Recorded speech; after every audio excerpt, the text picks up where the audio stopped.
Wish me luck, wish you luck, wish me luck, wish you luck, wish me luck, wish you luck, wish me luck, wish you luck.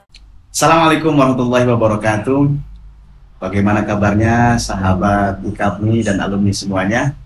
Alhamdulillah, kesempatan kali ini kita bisa kembali dalam program yang memang sudah kita laksanakan beberapa part sebelumnya, yaitu podcast di channel Atap Alumni. Nah, saat ini saya sedang bersama salah satu guru senior, Ustadz perintis yang membersamai Pak Kiai Helmi dari awal perjuangan Ummul Qura sampai saat ini.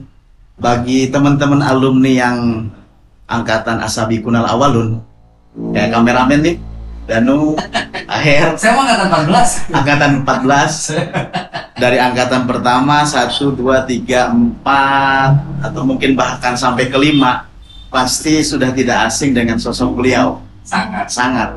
Dan ini adalah edisi yang memang banyak beberapa dari teman-teman alumni nge-DM kita, kemudian japri lewat WhatsApp, bahwa mereka sangat rindu akan sosok guru-guru senior ketika mereka belum bisa berjumpa tatap muka.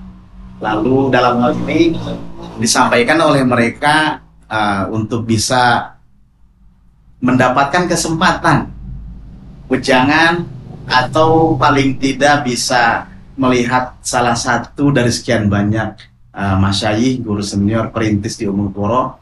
Dan dalam kesempatan kali ini, edisi kali ini, kita sudah bersama dengan Al-Ustadz Nikmat Jauhari. Assalamualaikum Ustadz. Waalaikumsalam warahmatullahi wabarakatuh. Gimana kabar antum Ustadz? Alhamdulillah khair. Alhamdulillah. Selamat datang Ustadz di program podcast kita, podcast Atap Alumni. Sebelumnya saya sedikit menyampaikan bahwa program ini bertujuan untuk mengangkat semua segmentasi alumni Ustadz. Karena memang terhitung dari sekian ribu banyak alumni, dari database yang ada kira-kira ada sekitar hampir 8 ribuan Ustadz. Cuma kan dari 8 ribu ini ada beberapa alumni yang memang dihitung alumni terdahulu yang sudah banyak kiprahnya di masyarakat. Lalu kita bermaksud untuk membuat konten podcast ini, segmentasinya adalah expose semua kegiatan-kegiatan alumni dari profesi mereka yang berbeda. Nah, kali ini ada permintaan dari teman-teman alumni untuk menghadirkan Ustadz sebagai narasumber karena mereka sangat rindu dengan semua guru-guru masyayikh termasuk Pak Kiai. Lalu kita coba menghadirkan Al-Ustadz dalam podcast kita hari ini. Boleh disapa Ustadz teman-teman alumni di luar sana? Assalamualaikum warahmatullahi wabarakatuh. Waalaikumsalam warahmatullahi wabarakatuh. Bagaimana kabarnya anak-anakku sekalian? Khair. Alhamdulillah. Baiklah, pada kesempatan ini saya diminta untuk sedikit memberikan yaitu penjelasan tentang masalah perintisan Pondok Pesantren Ummul Qura Islami. Kepada anak-anakku yang jauh di situ, mungkin rasa rindu ada. Dengan adanya tatap muka ini, mungkin hanya bisa mengurangi rasa kangen dan rindu. Mungkin itu yang akan kami sampaikan nanti, disesuaikan dengan apa, sesuai dengan acara dari channel ini. Mudah-mudahan ini bisa menjadi obat ya bagi kita sih yang masih sering bertemu dengan beliau. Beda rasa rindunya dengan teman-teman di luar sana, betul nggak? Betul. Buat teman-teman nih, mungkin Rifki kan angkatan ke 15. Bagi beliau nggak banyak merasakan sosok Al-Mukarram Ustadz Nikmat ini dengan kondisi beliau saat ini, karena beda. Insya Allah akan kita bongkar Ustadz ya, nggak apa-apa ya, di unboxing saja. Kita kupas, kita unboxing, karena Rifki nggak pernah merasakan vibes sosok beliau di saat masa-masa perjuangan. Beliau sosok yang menurut Anda tuh beliau salah satu ustadz yang menjadi primadona di kalangan santriwati. Betul nggak? Beliau ini awet muda. Justru Ustadz Danu kan angkatan 4. Antara murid dengan Ustadz nih kayaknya lebih tua muridnya. Jadi udah kebukti nih. Al Ustadz awet muda dari sejak saya masuk pesantren UKI tahun 96 sampai saat ini. Beliau kondisi fisiknya, kita mengenal beliau dengan sosok Ustadz yang ganteng, cool. Kalau ente kan kulemut. Beliau betul-betul cool. Boleh disampaikan Ustadz, kira-kira kapan persisnya Ustadz bergabung, mendampingi atau membersamai Pak Kiai di awal-awal perjuangan pesantren UKI, Ustadz? Adalah, jadi sebelum saya sendiri itu melangkah lebih jauh ke Pondok Santri Mempuro, sebelumnya saya mengajar di Darul Najah. Setiap kami itu berdua dan Ustaz Jufri, ketika kuliah di Liuliang, Darul Hibah itu sering mampir di Pondok Santren Ad-Rahman. Nah, ketika silaturahmi pada beliau itu, beliau selalu menyampaikan, insya Allah nanti saya itu akan membangun pesantren. Dan tepatnya saya nggak tahu. Artinya, setiap pertemuan-pertemuan itu berulang kali, akhirnya terbentuklah semacam cita-cita yang tinggi bahwasanya beliau ingin mewujudkan, yaitu pondok pesantren terbaru selain Darul. Beliau itu memohon kepada kami dan Pak Jufri itu untuk bisa membantu beliau itu untuk merintis. Akhirnya dengan penuh dan keikhlasan saya mohon dan pada Kiai Jemhari untuk minta izin keluar dan membantu beliau. Pada tahun 1993 sebenarnya kami berdua sudah ada di pesantren Mempuro sebenarnya. Kami melihat dari berbagai macam faktor, terutama ketika pelatihan pertama itu muridnya sudah ada, cuman tidak berjalan sih, masih dalam 1, 2, 3. Sehingga pada tahun 1994 itu maka mulailah yaitu membentuk suatu komitmen namanya pembelajaran secara formal. Jadi di samping juga berjalannya pesantren itu, nah disitulah letak rasa untuk berjuang betul dari titik nol bagaimana menyebarluaskan ajaran Islam ke seluruh dunia. Saat itu selain antum siapa Ustaz? Jadi yang pertama kali datang itu saya, kemudian yang kedua Ustaz Jufri Hasim, yang ketiga Ustaz Arsyad, yang keempat Ustaz Abdul Mukti. Itu berempat awal mulanya. Ya. Nah setelah itu 3 bulan, kira-kira hampir antara 3 bulan 4 bulan, datanglah Ustaz Fauzi Marhawi situ.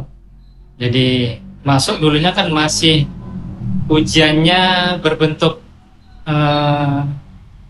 bukan semester sih, tapi satu bulan. Itu yang teman yang berempat itu asal muasal. Kemudian setelah 3 bulan berikutnya menyusul 1 orang. Nah, di awal-awal operasional lembaga tahun 94 itu kan pasti ada persiapan, beberapa persiapan untuk mempersiapkan pembukaan santri baru, penerimaan santri baru. Ustadz kira-kira masih ingat nggak siapa ketua penerimaan santri baru saat itu? Dan yang paling saya pribadi, mungkin teman-teman yang lain juga alumni di luar belum pernah tahu siapa santri yang pertama kali terdaftar di buku induk penerimaan santri baru. Wah, amazing. Siapa kira-kira Ustadz dari ketua penerimaan santri baru tahun 94, lalu kemudian santri di urutan pertama yang mendaftarkan diri ke pesantren Mempuro? Kalau tidak lupa sebenarnya sih, itu namanya Lekat Eliusmi yang dari Lampung Liwa. Jadi dia datang dengan rombongannya langsung dengan sepupunya namanya Nasir, Muhammad Nasir juga. Terus nyusul orang kampung sendiri, Asep sepupunya. Berarti Ustadz Asep Saiful Umar urutan kedua? Iya, sebenarnya. Cuman ada kan itu rombongan, cuman nama-namanya saya nggak hafal gitu. Iya, iya, iya. Di hari ketiganya itu udah mulai bermunculan yang dari Jambi semuanya. Yang di bawah rombongan Ustaz Arsyad. Ketua penerimaan santri barunya. Ketuanya Ustaz Jufri dan saya sebagai bendahara yang memang melayani setiap tahun gitu. Ini berdua. Jadi di buku induk urutan pertama santri yang masuk Lekatuli Eliusmi. Kalau saya pribadi sih pernah ketemu, artinya beliau angkatan pertama, saya ketiga, kita masih satu pesantren lah, jauh dengan angkatan ke 5, 6 sampai seterusnya, apalagi ente Ki udah nggak bakal ketemu lagi. Iya. Justru kan ini memang catatan yang belum pernah diketahui banyak orang, santri yang pertama kali mendaftarkan. Sampai lulus ya? Lulus. Sampai lulus ya? Ustadzah Lekat Eliusmi itu lulus. Bahkan kalau nggak salah, entah adiknya atau sepupunya ada namanya Fuad, angkatan kedua kalau nggak salah ya. Kalau saya nggak lupa gitu. Fuad. Fuad tuh adiknya Ustaz Aminah. Oh, sorry. Ustadzah Aminah ya. Sama-sama dari Lampung, Ustadz ya? Iya, gitu. Nah, setelah masuk ke beberapa pendaftaran, lalu kan pasti ada sebelumnya ini yang sudah dipersiapkan secara matang dari awal adalah logo Ummul Qura-nya sendiri, Ustaz. Kita belum banyak tahu siapa sih kreator yang membuat logo Ummul Qura. Kalau filosofi kan di buku misi edisi terbaru sudah ada filosofi logo-logo Ummul Qura, tapi kita belum mengetahui siapa kreator dari logo UKI. Lalu kalau penamaan Ummul Qura kan memang Pak Ki sering menyampaikan bahwa tabarukan dari salah satu nama di Kota Mekah. Cuma siapa yang menyingkat dari Ummul Qura Islami menjadi UKI? Mungkin dua hal itu dulu, Ustaz. Pertama, kreator dari logo UKI Ummul Qura, lalu penyingkatan Ummul Qura menjadi UKI itu siapa, Ustaz? Jadi setelah santren Ummul Qura ini berjalan setahun, baru datanglah kronologisnya begini. Datang Ustaz Sa'di, kemudian Ustaz Terwazir, Ustaz Syukur, Rahim. Nah, disitulah dimulailah yang namanya pembentukan nama pesantren. Dia hanya memberitahukan pondok pesantren Ummul Qura, tapi aslinya nggak ada. Hanya kita tambah ada Islaminya. Nah, dari perbincangan kami itu berlima, saya, Takfifi, kemudian Sa'di, Tarfauzi, Marhawi, memang satu lingkar, menyebut gimana cara untuk menyingkatnya. Ada beberapa ide, cuman yang lebih mudah yang UKI sebenarnya itu hasil rapat bersama sebenarnya. Kemudian tentang masalah kreatornya itu, Ustaz Jufri pernah mencoba membuat, kemudian Ustaz tadi pernah membuat, kemudian yang mengarsip Ustaz Fauzi, hanya kita berempat mencoba untuk mengkolaborasi. Akhirnya muncul gimana nih gambar ini, dah kita ngambil yang ini aja. Jadi dipetakan, selesai, di hasil rapat bersama. Tapi itu hasil gabungan dari rumusan beberapa aset itu. Karena setiap guru kan punya ide itu, nah ini harus pakai pensi nih, gambar Ka'bah ini. Jadi kita kan ibaratnya menggabungkan apa yang ada di daerah Rahman itu. Gambar itu salah satunya lah dari Ka'bahnya itu kemudian. Jadi di semua sumber 4 ini bisa memutuskan itulah gambar yang paling ideal. Jadi itu termasuk dari di logo itu kan di atas ada Ummul Qura, bawahnya Kayu Suci. Gitu. Itu termasuk rumusan gabungan juga, Ustaz. Sekaligus pewarnaan lambang semuanya itu. Nah, ketika sudah dirumuskan segalanya, pasti kan setelah kedatangan santri baru ini, ya mereka belum memiliki pengurus yang kita kenal sekarang. Di pengurus kan ada ISPA. ISPA juga kita belum tahu nih siapa pencetus bukan, ini bukan bahasa ISPA. Ada ISPA, Inspeksi Saluran Pernapasan Atas. Nah, di kita ada ISPA, Ikatan Santri Putra, ISPI, Ikatan Santri Putri. Tapi kan kita belum pernah mendengar siapa pencetus ISPA-ISPI, lalu kemudian MPO-nya, Majelis Pembimbing Organisasi. Di awal-awal pikiran saya otomatis beliau-beliau yang harus menjadi anggaplah mudabirnya.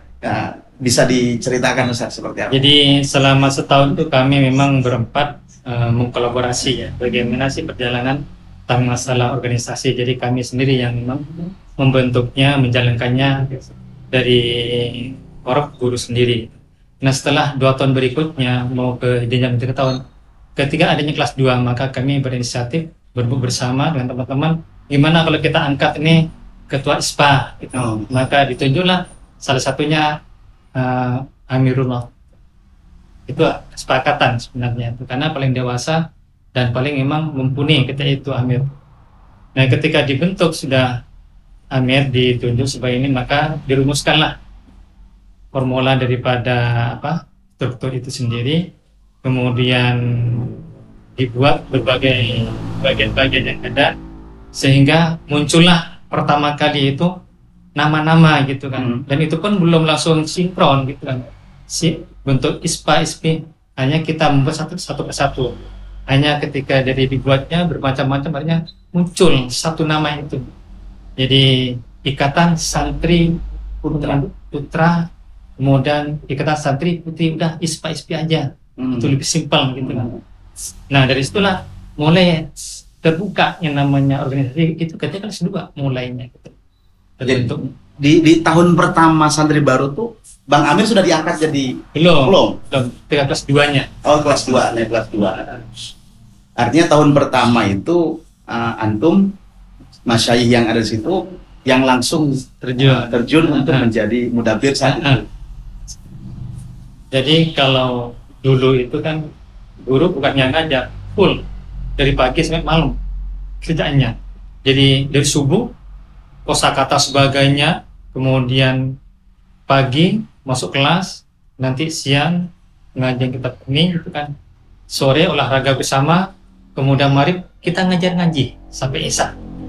Nanti makanya habis isya, nanti setelah itu masuk kelas, mereka itu kita bina, dan itu pun memang terasa gimana indahnya hidup gitu. Karena memang anak sedikit dan mudah untuk membina dirinya, hanya terbentuk tercipta.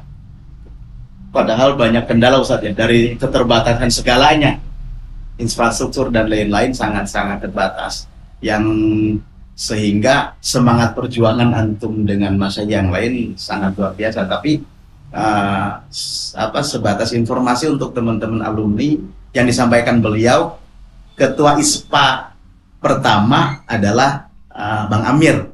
Sekarang beliau sedang memimpin pesantren Kiai Haji Amirullah Daun. Kalau nggak salah nama pesantrennya Pesantren Tahfidz Halimatus Sa'diyah di Tangerang Binong. Dan itu memang ketua ISPA pertama kali. ISPI termasuk ISPI dong Ustaz? Langsung. Siapa Ustaz kira-kira ISPI? Eli. Oh Eli. Termasuk ISPI-nya. Ya luar biasa. Tapi kan hal-hal yang seperti ini bagi teman-teman alumni khususnya yang jauh di bawah kita, mereka kan sudah merasakan fasilitas pesantren yang memang sudah sangat luar biasa, beda dengan kita yang sedikit banyak yang tahu masyayikh perjuangannya seperti apa. Kalau hujan libur pasti itu. Mohon maaf Ustaz. Ustaz nikmati saya beberapa 3 tahun bahkan 3 tahun partner beliau. Jadi kalau waktu itu saya diamanahkan untuk menjadi pengurus itu dari kelas 4. Kelas 4 itu pilihan yang diangkat untuk menjadi pengurus ISPA dari kelas 4, dan saya partner beliau di bagian penerangan. Jadi kalau pengen tahu di kamar beliau isinya apa, saya tahu. Besti dong. Besti banget. Dalamnya ada apa coba? Solder, neon-neon yang putus, yang rusak. Jadi beliau memang spesialisasi di pelistrikan. Kalau sekarang kan Amarul, soundman. Beliau juga. Tapi beliau pernah benerin printer di kantor gitu. Itu kan tahun-tahun berapa Ustaz, masih ingat Ustaz? Jadi salah itu sih sebenarnya. Jadi kalau diangkatnya tentang kegiatannya. Setiap guru itu dikasih amanah oleh kiai itu. Di samping juga saya sebagai panitia bendahara tetap gitu kan. Dan juga ditunjuk sebagai memang kegiatannya listrikan, perairan, dan segala macam prasarana. Dan bahkan uniknya dijadikan sebagai apa? Ya, penanggulangan orang kesurupan gitu loh. Oh iya betul. Spesialis betul. Jadi ibaratnya karena kiai kan sibuk di Darhaman, jadi selama hampir 3 tahun kurang ya kiai itu kan mondar-mandir di Darhaman. Jadi pagi itu amanah beliau tuh, nih Tanima Vespa ini saya amanahkan pada kamu, antarkan saya, nanti jemput sore itu kayak hari. Jadi ketika berproses santri Munpuro itu, jadi kami itu mengantarkan beliau ke Darhaman dulu pagi itu habis subuh. Rahman Jabu.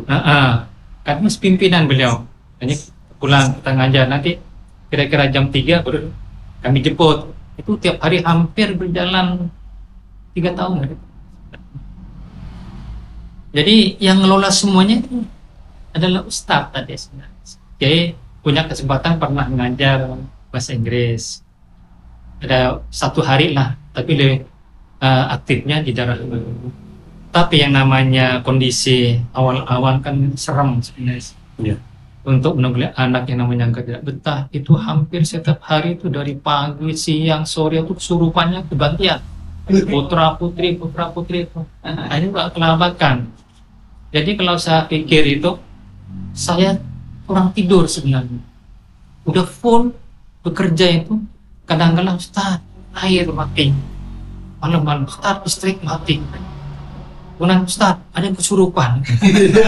Jadi serba-serbinya memang ya Allah memberikan kekuatan itu. Paket komplit. Nah, akhirnya apa? Kita tuh membantu kiai. Pernah salah seorang santri emang terasa berat tuh dari Riau anaknya. Dia kesurupannya luar biasa. Sampai kiai turun tangan gitu. Turun tangan, nggak sembuh-sembuh. Nah, kita kolaborasi. Panggil aja, kata kiai, panggil Tanima tuh. Bantu dulu. Datanglah berdua tuh langsung. Jadi kiai bagian atas, sebagian bawah. Itu dah ininya. Setelah sama-sama akhirnya alhamdulillah kelar tuh, keluar ininya apa? Makhluk. Hanya kita bawa untuk berwudu dulu aja. Ya cuman itu aja. Jadi hampir tiap hari itu yang namanya anak kesurupan pagi, siang, sore, malam. Itu nggak ada hentinya hampir tiap tahun. Ya mungkin karena wajar Ustaz ya. Kondisi saat itu saya masuk 96 aja masih kondisinya masih banyak apa area-area yang sangat gelap lah. Kalau orang Sunda mah keeng. Apalagi di awal-awal tahun. Bahkan saya masuk kelas 1 itu nggak jarang kalau kita lagi sholat Isya itu sering ngedengar santri putri yang nangis-nangis, teriak-teriak, ketawa-ketawa, dan kayaknya ngerembet. Pertama yang 1 orang, lalu ada yang lain sampai, dan yang kita ketahui saat itu memang yang katakan beliau itu orang yang apa istilahnya nyembuhin kesurupan ya spesialisasinya beliau ini. Kalau zaman sekarang udah dikontenin kayaknya. Wah itu cuannya gede itu. Nah, bagus banget itu dikontenin. Ada ini nggak Ustaz? Ada kendala dengan warga saat itu di awal-awal tahun Sering. Ustaz? Jadi dalam perjuangan itu tidak mulus gitu. Hampir tiap hari yang namanya preman-preman orang kampung itu datang. Bahkan saya pernah diancam, dikepung gitu kan. Kiai nggak tahu, Kiai kan Rahmat. Karena saya menjaga aset semuanya, sendiri gitu. Yang lainnya pada beraktivitas. Hanya mereka 8 orang datang bawa senjata tajam semuanya. Saya sendirian itu. Kata mereka itu, Taniman, siapa yang menolong kamu? Dan saya diam aja gitu. Selama dalam hati kan, selama masih ini perjuangan untuk Islam, jangan kan cuma senjata gitu, terlalu kecil gitu saya itu gitu. Hanya lama-kelamaan ini masalah sensi. Kalau yang bapak-bapak itu benar-benar sudah banyak mengambil haknya pondok, dan saya juga tahu kenapa kata saya harus mau melawan. Ya kalau mau jangan proyekkan duel satu-satu, nantang gitu aja. Nah, kita udah siap 8 tuh. Hanya lama kelamaan mungkin ya dari situ mungkin mereka merasa gitu. Kalau saya nggak menyakiti. Nah, ketawanya nanti itu ketika ada orang kampung yang kesurupan kena santet. Gitu. Dari situ bermulanya. Ketika saya diundang, ini nih sebagai jalan pembuka lah gitu sebenarnya itu. Hanya saya diundang, saya mohon dulu kepada Allah fulan 2 rakaat hajat tuh mohon, karena bukan saya yang memang menjadi haknya tapi Allah hanya sebagai mediator aja. Kita datang langsung terbesit tuh, ini satu kiriman, kedua surupan. Saya bertarungnya tuh lama karena dua sosok yang masuk ke bus. Yang pertama saya buang dulu yang kiriman, akhirnya alhamdulillah bisa. Yang kedua baru yang kesurupannya. Nah setelah itu tuntas, akhirnya menjadi sadar semua. Masyarakat semua kan tahu. Mungkin dari situ nilainya gitu. Berarti ini Ustadz nggak main-main membahasnya gitu. Masa nggak banyak ngomong. Ya. Tapi karena tokoh masyarakatnya memang tawadhu semuanya. Wah ini beda, nggak usah. Akhirnya dapat kehormatan. Jadi ketika bertemu tuh hormat aja semua mau mengancam baru jadi hormat. Ya karena kan satu tuh hanya untuk kemasyarakatan menurut saya itu, tidak untuk dendam. Ya artinya kan situ kan tidak mudah Ustaz ya. Penerimaan masyarakat sekitar terhadap pesantren, sekalipun ada jalan pembuka. Ketika memang ada kasus-kasus seperti itu, mereka baru merasakan memang ternyata pesantren ini ada kemanfaatan yang dirasakan oleh masyarakat sekitar. Dan mungkin kalau kita tahu bahwa di awal-awal ini kan Mas Syahir ini harusnya all in, semuanya harus serba bisa dipegang.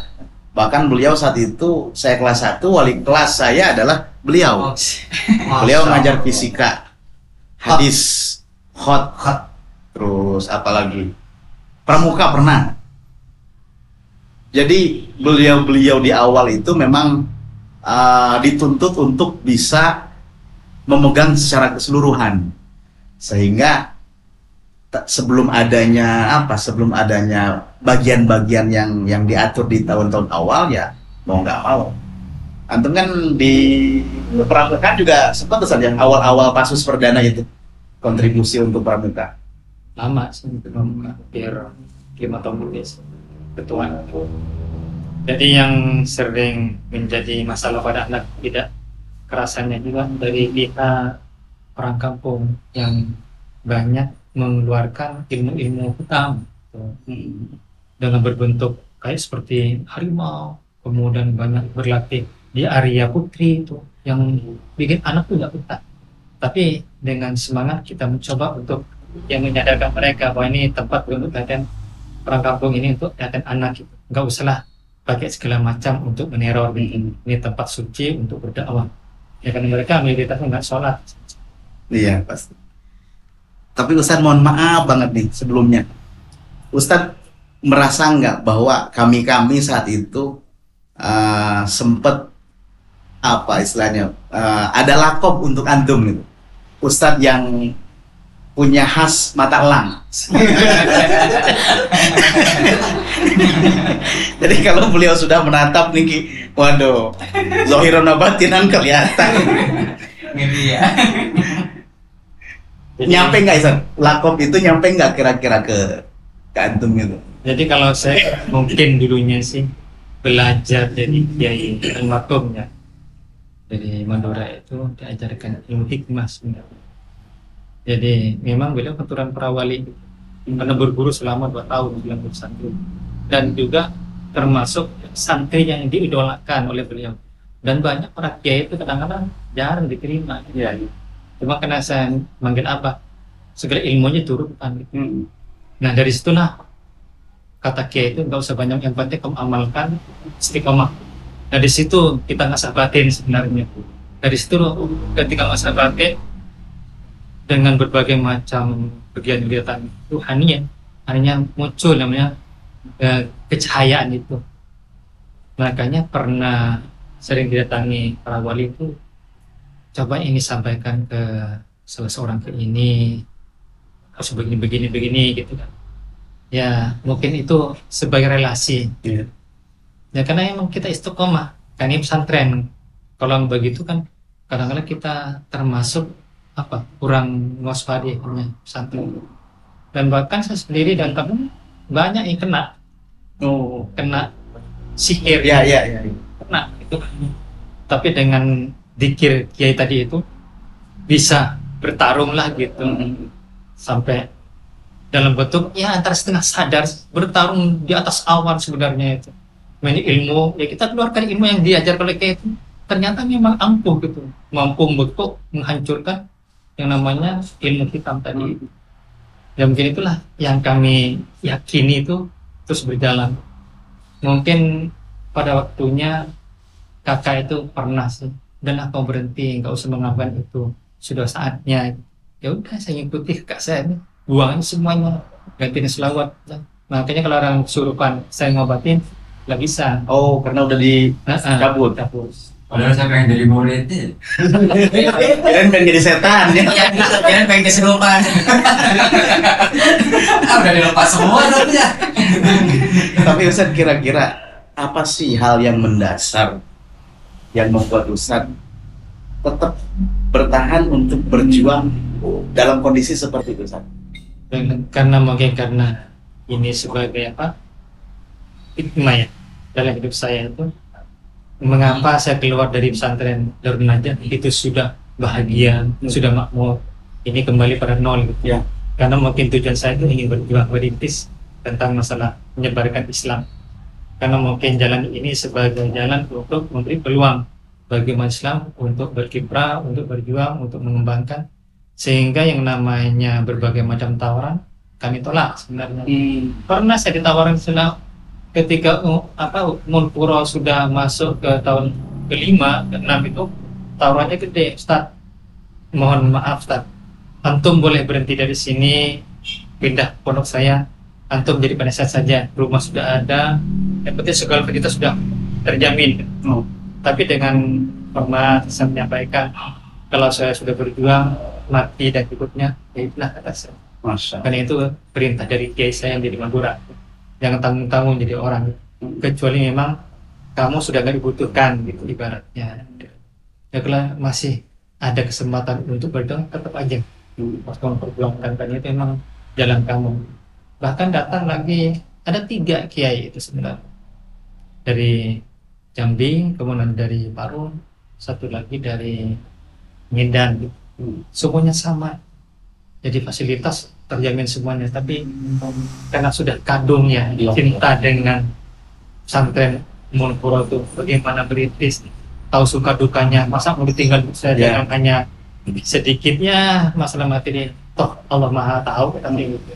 Itulah yang tetap sekarang kalau seandainya ada berbagai macam, tetap kami sampaikan meskipun nggak punya wewenang, tapi kami sampaikan face to face lah, kalau gini harus kami sampaikan itu kebenaran, minimal menunjukkan suatu sikap untuk minimalisir biar nggak terlalu terjadi hal-hal yang memang melebar. Nah, di episode sebelumnya kan kita juga sempat mengundang perwakilan 2 alumni, Ustaz. Masing-masing bercerita kondisi saat itu dengan kondisi yang jauh berbeda dengan saat ini. Kalau bicara mental kita Ustaz, santri-santri terdahulu dengan kesini kan secara mental dan psikologi juga berbeda. Sedikit saya boleh cerita mungkin bicara kedisiplinan. Ini beliau salah satu Ustadz yang sangat tegas dengan disiplin yang ada. Bahkan kalau masih ingat nih, Masih.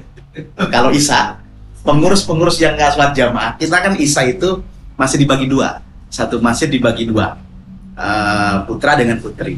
Itu kalau beliau udah maju ke mimbar beres sholat jamaah, satir tahu nggak satir? Masih ingat nggak satir? Mana satir? Pembatas ya. Nah, Mas 2 satir diangkat, berarti itu ada tontonan gratis. Oh, tontonan gratisnya. Pengurus-pengurus yang nggak sholat jamaah diberdiri nama beliau di mihrab, di tempat imam, dan ada sanksi yang harus mereka terima. oleh beliau. Karena memang saat itu ya bicara kesini-sini kan Komnas, undang-undang Komnas HAM itu berlaku. Saat itu nggak ada Ustaz ya. Antum kan termasuk Ustaz yang mau nyebutnya nggak enak. Makanya kan Rifki ente masuk ke UKI, beliau mau udah lembut. udah lemah lembut. Berarti sebut aja Avenger. Mohon maaf lahir batin Ustaz. Antum salah satu Ustaz yang kalau Super udah tegas, super tegas jangan disiplin. Makanya ketika kita nerima sanksi, kita lapor ke guru-guru, lapor ke orang tua, nggak ada yang ngebelain. Harus terima dengan resiko yang ada. Kalau boleh ngitung udah berapa? Udah gak hitung. Ada nggak gitu? Saking banget. Tapi gini sih, mungkin itu terjadi ya karena memang himahnya sebenarnya sih kami kadang sering mencubit gitu. Jadi mencubit kan ada dikasih ini dulu apa? Baal. Ya untuk ini kalau orang berkunjung dikasih ini dulu gitu kan. Alkohol dulu gini. Alkohol minimalisir gitu. Ya mungkin tapi kita menyubitnya itu bukan karena dendam ya, tapi memang bismillah itu untuk mencari jaringan saraf itu sebenarnya gitu di situ. Sakit mungkin ada dirasakan dia sebagai baktinya rasa guru akan mengenang. Tapi darah itu mengalir dengan sholawatnya tadi itu sebenarnya. Iya.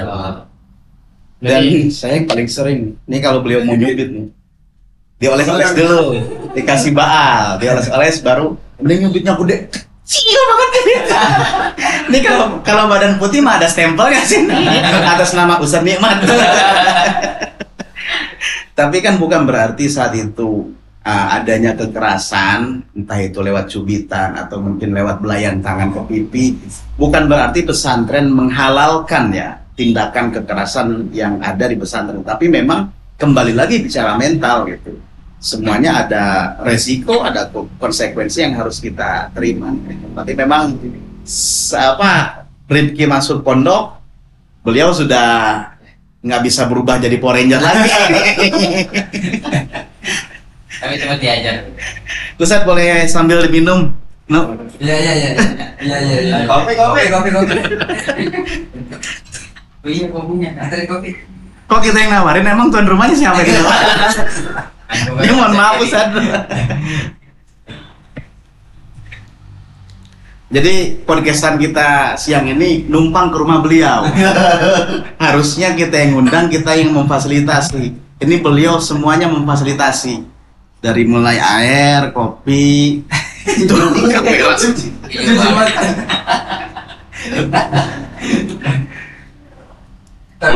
biasanya suka ada temannya saat Ustaz Andri itu. Ya. Teman bosnya.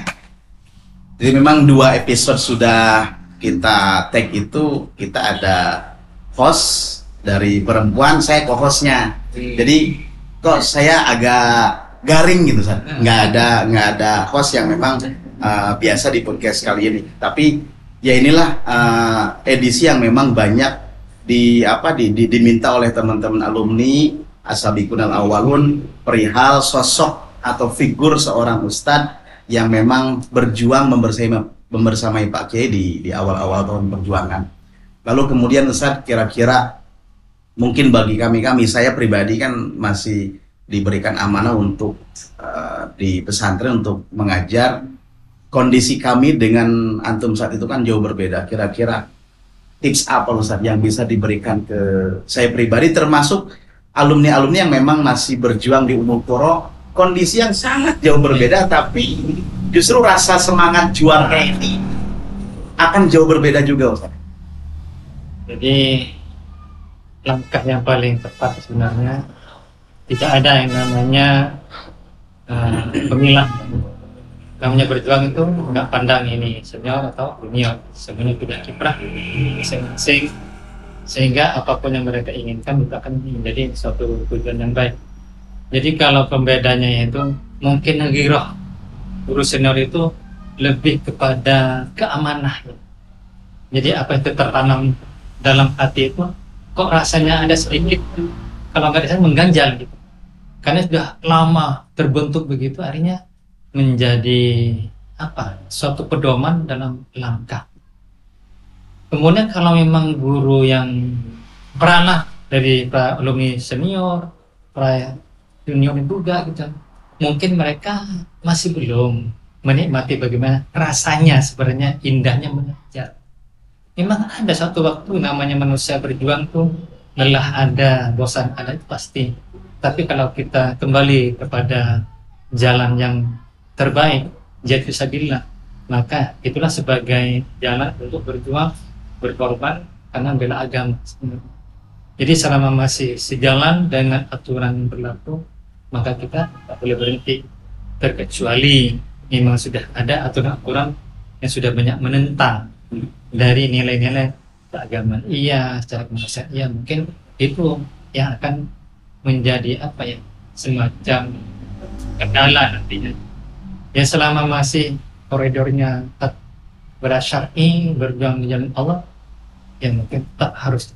Jadi tip yang paling gampang itu sebenarnya buka ruang hati kita untuk istiqomah, karena ini ada perjuangan kita di pesantren UGI itu kan, untuk menunjukkan tidak ada pembanding antara senior, tapi karena hikmah bekerjanya semata karena Allah.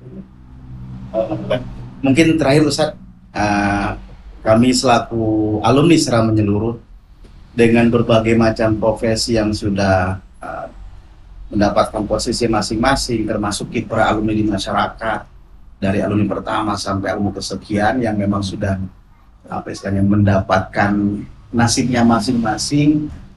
Kami ingin minta keikhlasan dan kesediaan Al-Ustaz untuk memberikan nasihat kepada alumni secara menyeluruh. Man ana laulakum, kita nggak akan pernah bisa menjadi posisi seperti saat ini tanpa beliau yang memang berjuang memberikan kita, membimbing kita, mendidik kita, memberikan kita ilmu, menjadi wasilah pemberi ilmu. Kami selaku alumni ingin selalu mendapatkan nasihat dari guru-guru, termasuk dari antum saat ini. Mohon kesediaannya untuk menyampaikan nasihat. Baiklah, untuk anak-anakku dimanapun Anda berada, apapun kedudukannya, apapun jabatannya, ingatlah bahwasanya Anda itu sekalian dituntut terus berjuang sesuai dengan profesi masing-masing, berjuang untuk membangkitkan nilai-nilai dan norma Islam, terutama yang sudah berkeluarga, maka bentuklah keluarga itu keluarga yang penuh dengan kenyamanan, kedamaian, dan ketentraman. Kemudian dalam hal ini juga seluruh alumni dimanapun berada harus tetap berteguh pada ajaran Islam, yaitu sesibuk apapun kerjaan kamu, satu saja, jangan tinggalkan sholat. Itu pokok. Apapun kesibukannya, sempatkan untuk sholat, karena ini paling menjadi hal yang sangat penting. Karena kebanyakan orang kalau sudah menduduki jabatan jauh lebih nyaman kadang-kadang itu, maka sholat itu dijadikan nomor 10. Sebenarnya kan gampang, Allah akan memberikan segala sesuatunya kalau apa yang Allah inginkan itu ditepati. Dengan adanya adzan, itu panggilan. Kalau adzan sudah itu berkumandang, maka cepatlah.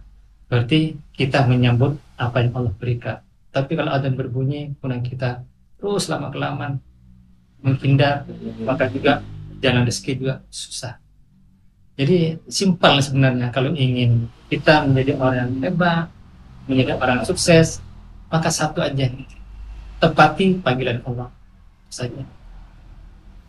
Baik, terima kasih jazakumullah atas nasihat-nasihatnya, dan ini pencerahan yang sering kita tunggu-tunggu dari semua guru-guru kita.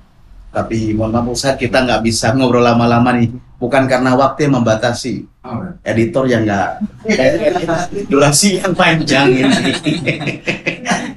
Terima kasih Ustaz atas waktunya. Mohon maaf kita mengganggu waktu istirahat Ustaz, atas jamuannya. Ini numpang kita nih, podcastnya numpang di rumah beliau. Atas jamuan semuanya Mohon maaf kru-kru yang udah ngabisin jamuan dari Ustadz. Ada yang ngabisin ada. Mudah-mudahan Ustadz beserta keluarga selalu diberikan kesehatan oleh Allah Subhanahu wa taala. Amin ya Allah. Diberikan keberkahan, berkah usia, berkah rezeki, semua hajat dan cita-cita beliau beserta keluarga dikabul oleh Allah Subhanahu wa taala. Amin. Sekali lagi terima kasih Ustadz, jazakumullah atas kesediaan Ustadz untuk kita hadirkan dalam program podcast Atap Alumni. Mudah-mudahan ini menjadi obat untuk teman-teman alumni di luar sana yang memang kita semuanya tanpa terkecuali sampai kapanpun akan selalu butuh akan nasihat-nasihat guru-guru kita. Apapun profesi kita, setinggi apapun jabatan kita tidak ada apa-apanya di hadapan guru-guru kita yang memang beliau-beliaulah yang sudah membimbing, mengajarkan kita harusnya memiliki kerendahan hati untuk memiliki ilmu yang memang selalu saja menjaga kita untuk tidak berlaku sombong. Sekali lagi terima kasih Ustadz atas waktunya. Teman-teman, mudah-mudahan semuanya juga bisa terobati ya dengan podcast konten podcast kali ini. Dan teman-teman alumni, kalau misalkan memang ada kesempatan entah itu silaturahmi ke pesantren, jangan langsung ketemu sama teman-teman semaranghalahnya. Yang paling pertama adalah silaturahmi dulu ke Pak Kiai. Ketika sudah, sempatkan untuk bersilaturahmi kepada guru-guru yang memang sudah menjadi wasilah memberikan ilmu kepada kita semua. Mudah-mudahan semua diberikan kesehatan. Podcast ini selalu memberikan kemanfaatan bagi seluruh alumni, sehingga kita bisa mendapatkan informasi yang memang sebelumnya tidak pernah kita dapatkan, sehingga konten podcast ini bisa menjadi konten yang ditunggu-tunggu oleh seluruh alumni dimanapun berada. Terima kasih atas waktunya. Assalamualaikum warahmatullahi wabarakatuh. Waalaikumsalam warahmatullahi wabarakatuh. Syukran Ustaz Iqbal. Ustaz. Pegang banget. Bukan main tegang. Wish you luck.